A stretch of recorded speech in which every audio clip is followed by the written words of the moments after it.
Hello and welcome to Heal the World Show podcast, brought to you by the Healing Institute. I'm Pamelia Parham. I'm the founder and the CEO of the Healing Institute, and we are an online worldwide hub of holistic practitioners. We really want to give people hope. We want people to know that there are alternative ways to be well and stay well on our health journey because we're all on a health journey. So we want to make it a proactive one rather than a reactive one. And I've been utilizing holistic ways to be well for well over holistic modalities well over 30 years. So I know that they work. And one of the reasons that this is very important to me to create the Healing Institute was because of a tragedy that we had in our family a few years ago. My mom passed away at a very young age. She was only 61, and it was due to a complication with her kidneys of a medication that she had been on for a long time. So it was very unfortunate. I was 5 months pregnant with my son. It was right before Christmas. And not only was it a tragedy she passed at such a young age, but it was also a tragedy for my children because they never got to know their grandmother. And I really, really didn't want that happening for any other families. So that's why I created the Healing Institute and why we want to have as many holistic practitioners throughout the world. My vision is to be in 20 plus countries, have over 200 practitioners, just so that we can make a really great impact on health and healing in the world.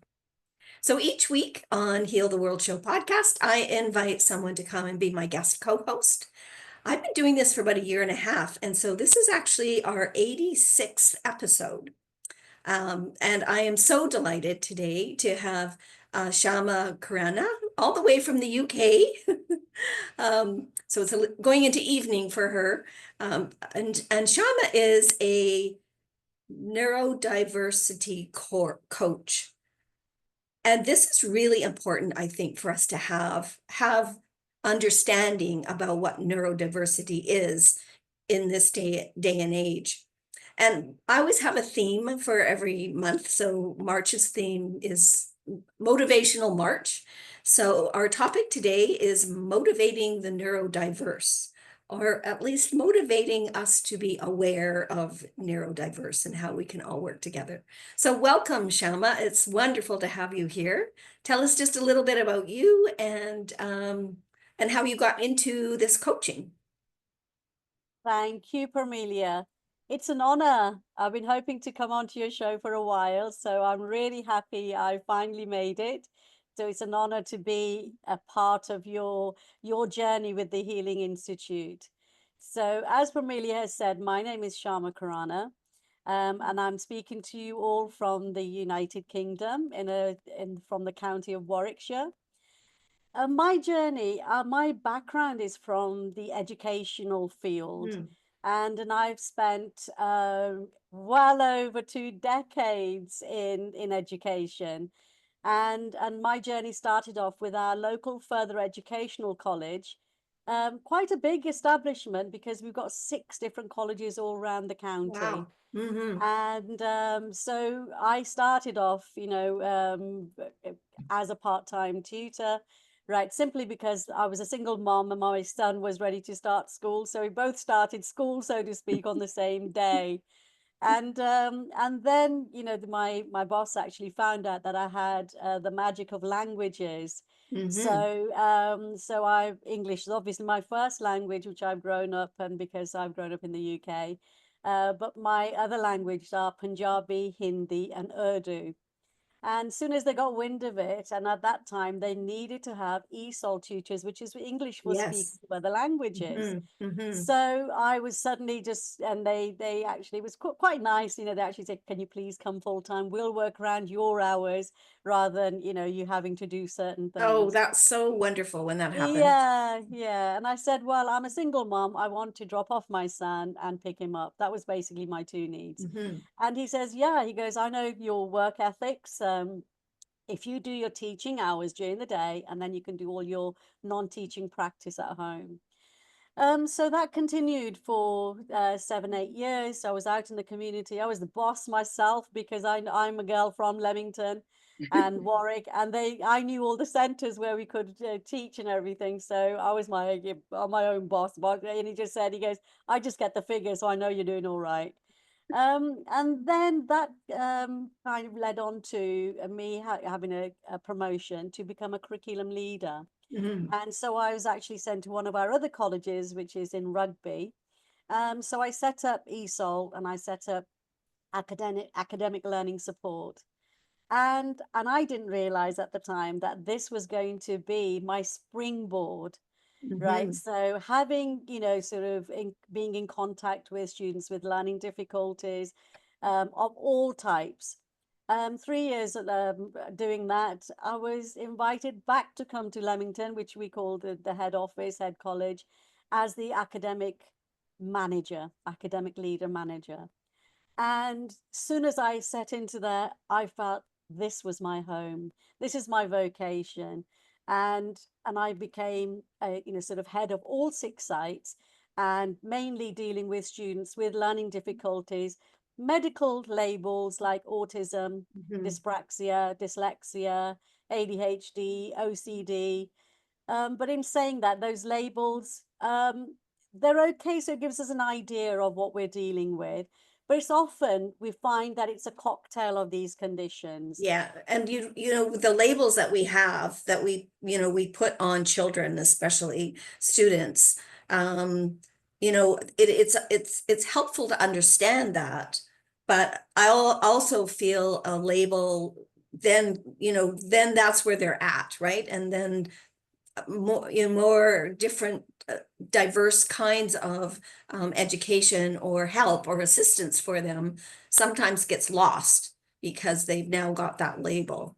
So when did you realize that, at this time, I'm sure it was about this time that you realized always that you were setting up these different programs for the students? And is that when did you come to the realization of the neurodiverse? Like, how did that come about?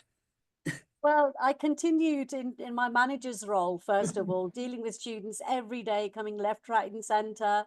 And I mean, I was saying before, I could write a book with the way they come in, because it depends on, there's a whole spectrum of these needs. And it's like a Mhm. rainbow, whole spectrum.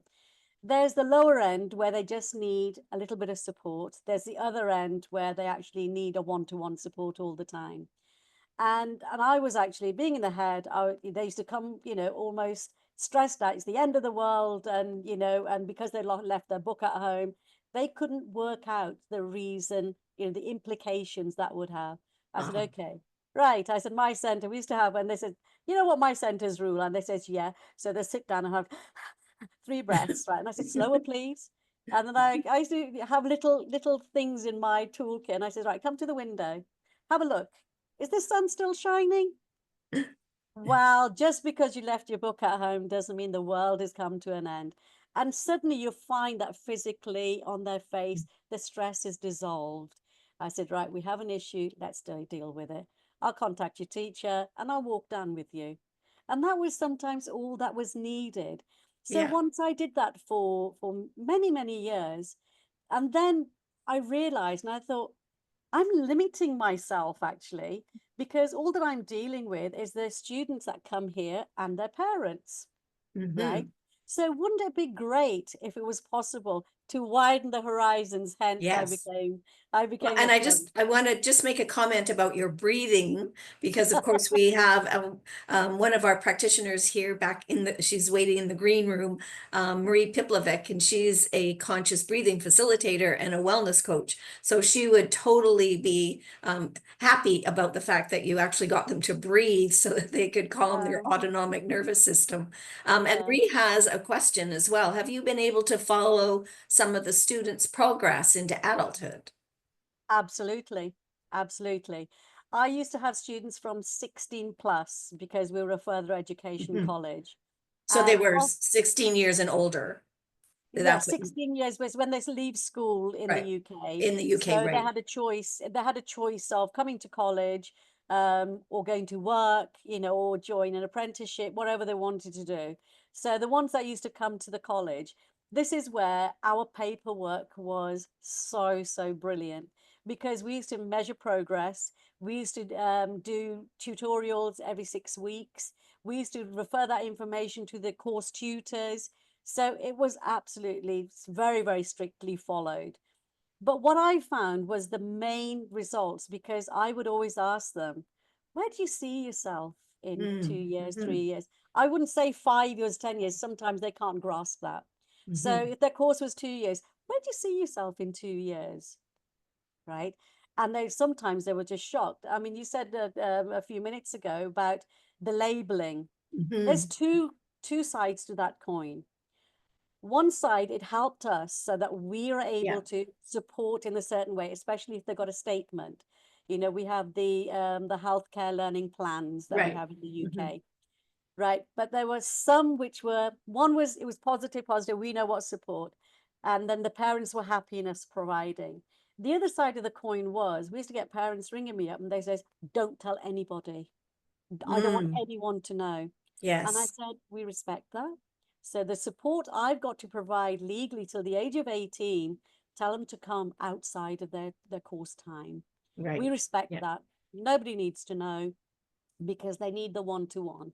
So there's always two sides. And when they used to come to me, and we had the cocky teenagers, as you can imagine, Mm. and they, bringing their assignments, with them, and they said, there's my assignment. I'm autistic.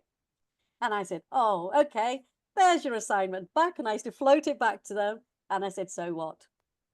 And when I used to say, so what, they used to think, nobody's actually ever said that to me, because my attitude was, let's deal, let's give you some tools for you to cope, Yeah. rather than saying, this is my label and everyone can do everything for me.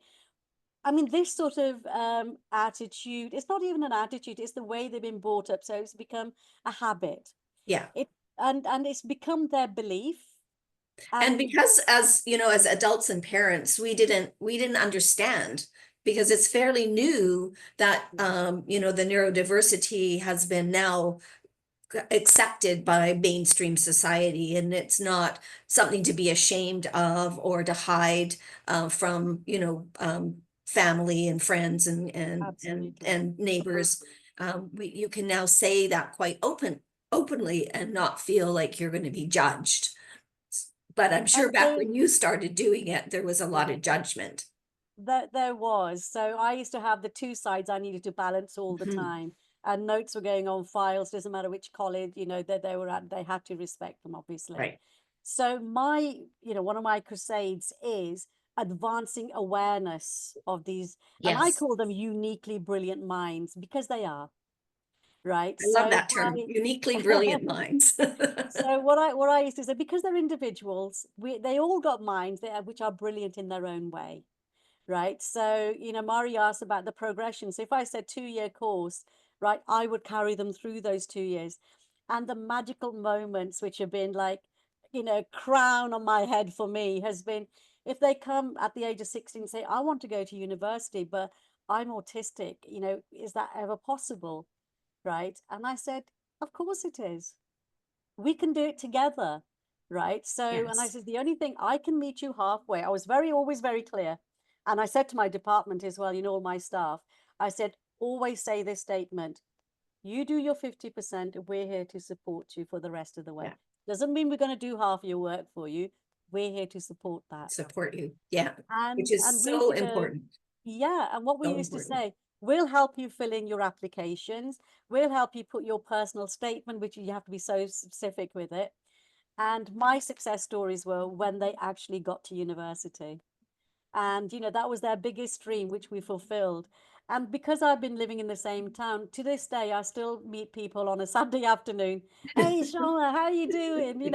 Guess what job I'm doing? I did get my degree, and it's Oh, just so nice to yes. meet Very them nice. unofficially.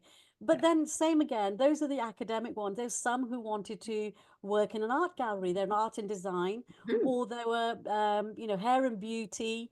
I mean, I had one case of a girl who came in. And, she actually missed school because she was a carer for her mom. Her mom was, quite terminally ill at the time, but she recovered, right? So Mhm. she's off school. And so the simple thing, being an English teacher originally, she would talk so fast and never finish the words, Mm. the sounds of the words. So I used to say, I'm going to pull your reins in, let's slow down, let's hear those word endings. Can you read this? Then we discovered she didn't know how to tell the time on an Mm. analog clock. Yeah. So while she came for English, we said, let's just tackle that. So pizzas and cakes, when it's quarter, half, we did all that. And by the end, she cried because her boyfriend actually bought her, those nurses' watches, Yes. Yeah. right? She says, I couldn't tell the time. Now I can work in a salon where I can time, the appointments Mm. because it's not professional to hold a phone. I said, of course not, but Yes. she could tell the time. She goes, I can tell the time now. She goes, I can do, hair dyes need to be on for 20 minutes. I know that I will be back because I can just have a look. And that was such a big, big barrier that Mhm. we got rid of. And it's so interesting, isn't it, to know to find out what the barrier is when Yeah, yeah, you think it's one thing, and then yeah. with the support that you were giving this particular student, Yeah. you find out it was Something else. telling time, Yeah. which most of us learn in grade 2, which I have to say I had a Yeah. hard time learning how to tell time on an analog clock. I mean, the digital clocks were fine. It was just the analog. Mhm. She'd lost that along the way somewhere. Yeah. I mean, one of the biggest one, another hairdressing girl, 16, she was a little bit higher on the autistic spectrum, and she had work experience she needed to do. And Mm. she goes, oh, I'd love to work there. So that her teachers applied, and she got there. And she goes, I'm scared. I don't know what to do. I want to work on reception. All that we created was just like a little script. Good morning. How are you? Please take a seat. Just normal sort Yes. of things that she could say. And, Marita, I hope this answers your question. She still works 10 years later in the same salon, and she's actually a stylist. They Yeah. kept her on. They kept her on first as a Saturday girl, then as part-time. And then, she's actually one of the stylists now because that was her dream to actually become a Beautiful. hairstylist. I love that Yeah. story. So That's a we wonderful just, yeah, result. we're just springboards, aren't we, really? So Mhm.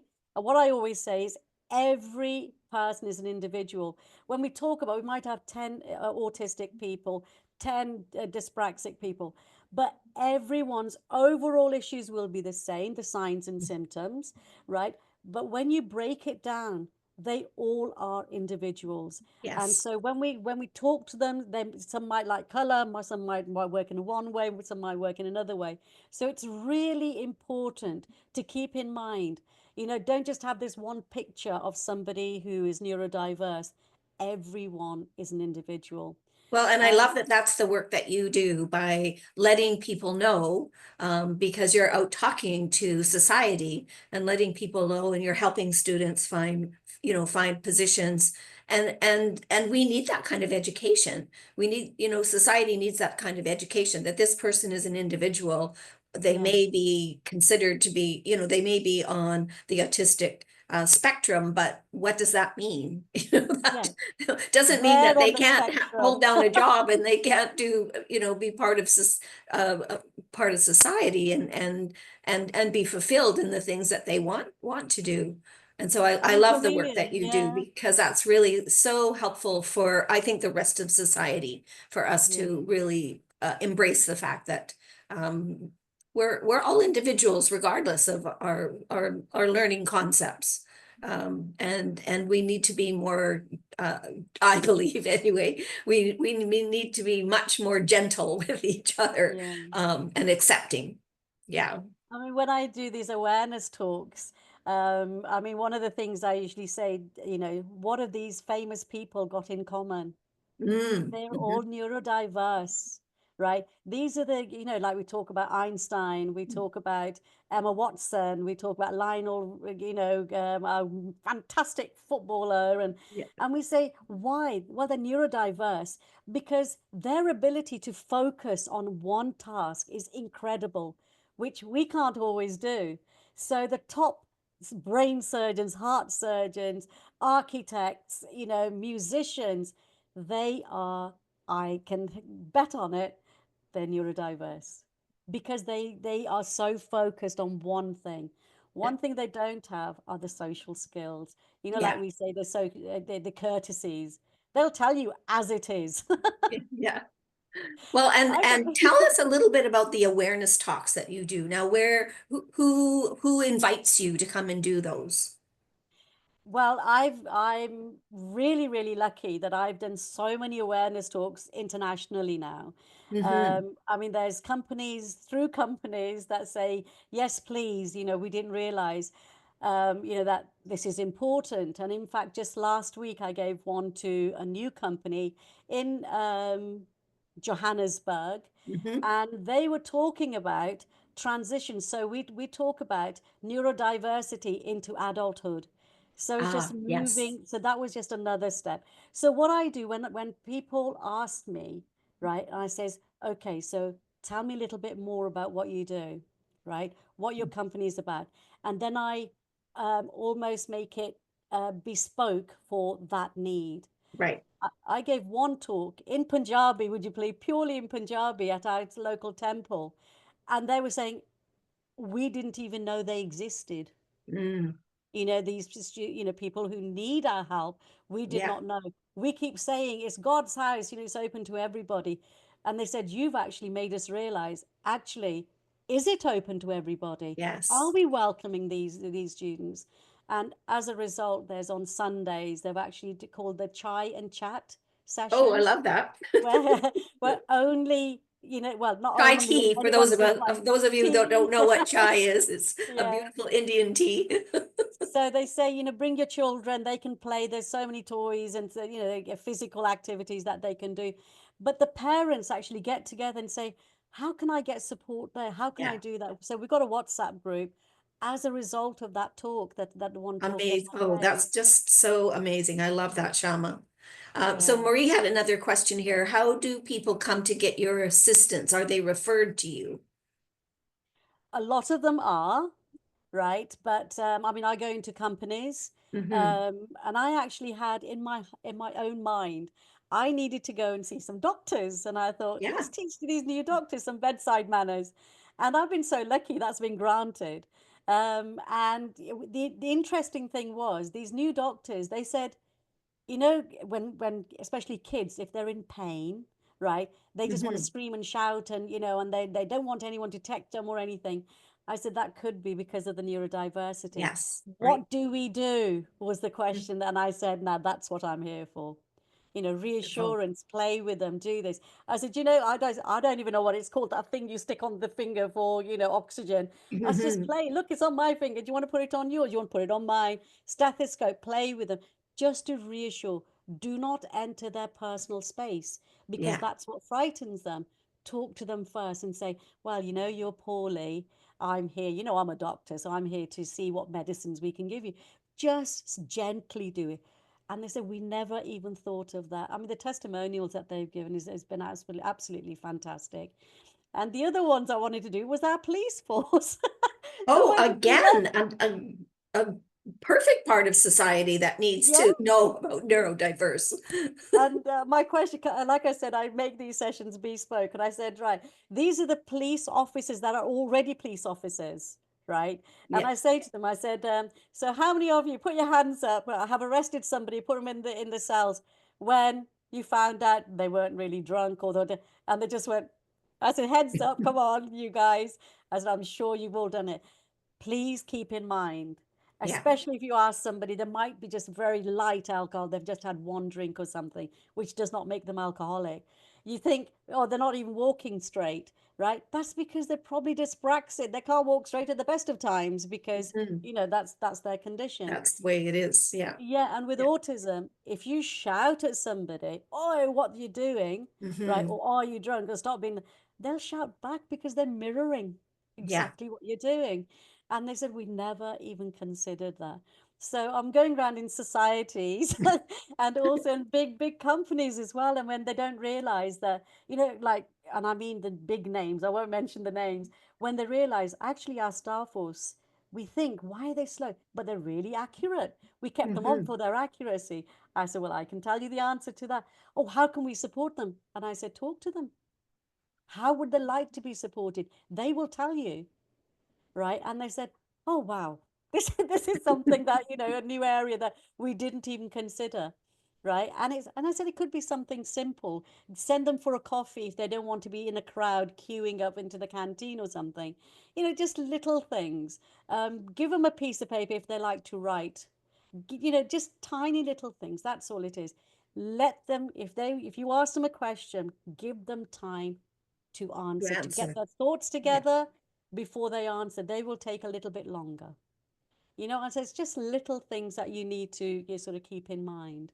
So Yeah, yeah, and the awareness for, mainstream society to be aware of those things, yeah, especially in the professions that you named, like doctors and police yeah, officers. And yeah, so Marie says, yeah, the awareness is so important, especially that the bluntness and social skills, judgment is released, and understanding and compassion is invited in.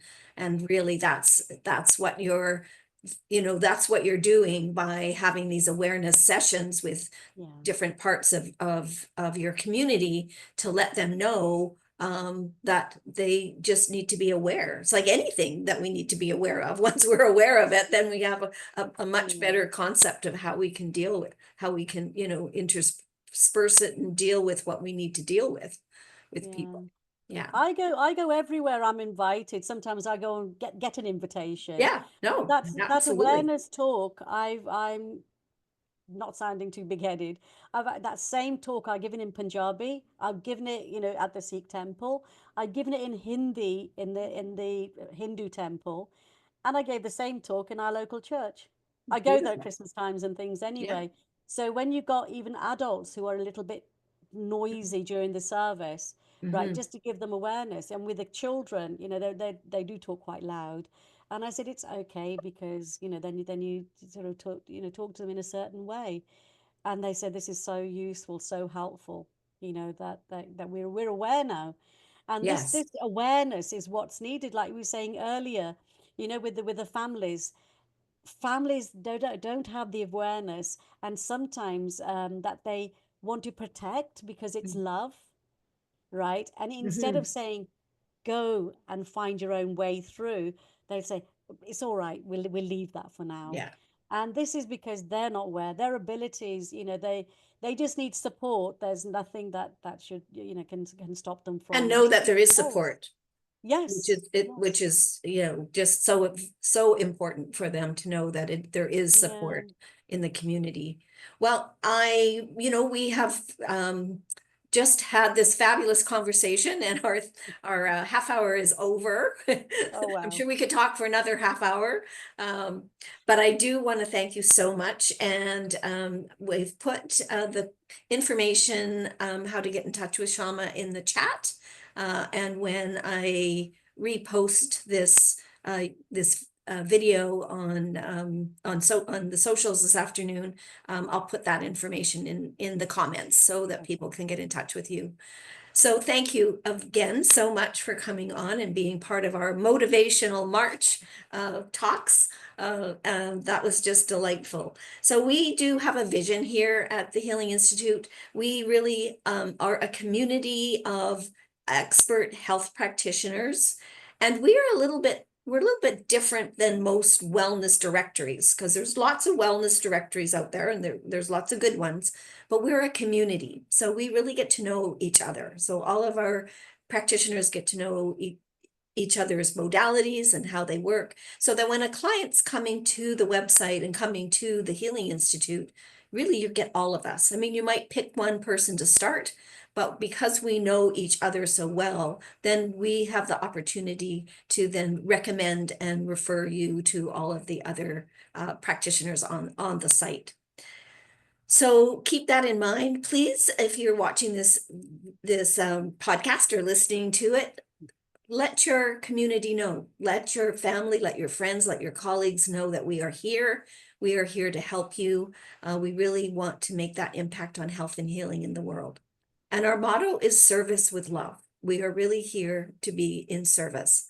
And we have that big ask to spread the word and to help us let people know that we are here.